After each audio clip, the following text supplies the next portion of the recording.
Welcome to Communication That Connects, where we share resources and strategies to help you communicate with clarity, with creativity, and for change and lasting impact.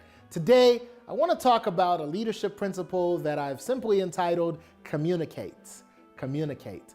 It's important as a leader to communicate. You have to communicate internally and externally. You have to communicate with the people on your team, and you have to communicate with the people that you serve. And so I want to share with you something that I call the 7-time rule for communication. The 7-time rule for communication is simply this. Anything you want to communicate, you need to communicate it at least 7 different times in 7 different ways if you want people to remember it.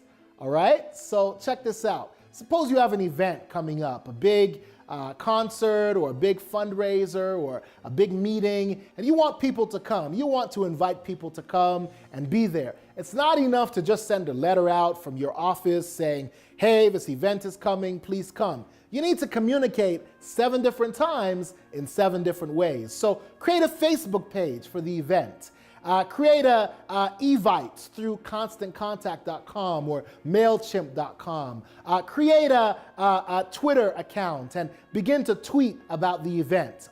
Use social media, use Instagram, use Snapchat and promote the event in that way. Nowadays, you can use resources like Slick Text, where you can text everybody at once. So you can put a bunch of contacts and just text a bunch of people at once. So you can text people. Then create a website for the event, a landing page, and let people come to the website and register and find more information. Then get some people to call people. Some folks just like the old-fashioned way. Just pick up the phone and call me and give me an invitation. Then put it in church bulletins, put it in announcements, create posters, create billboards. Do as many things as you can to get the word out there.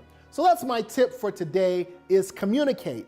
And you want to communicate with clarity, with creativity, and for change and lasting impact. And in order to do that, you need to communicate whatever it is you're communicating at least 7 different times in 7 different ways. And if you do this, if someone misses the message the first time, they'll be sure to get it maybe on the 3rd time or the 4th time or the 7th time. Remember, hey, if you're constant, if you communicate with clarity, people will get your message and they'll be a part of what it is you're doing.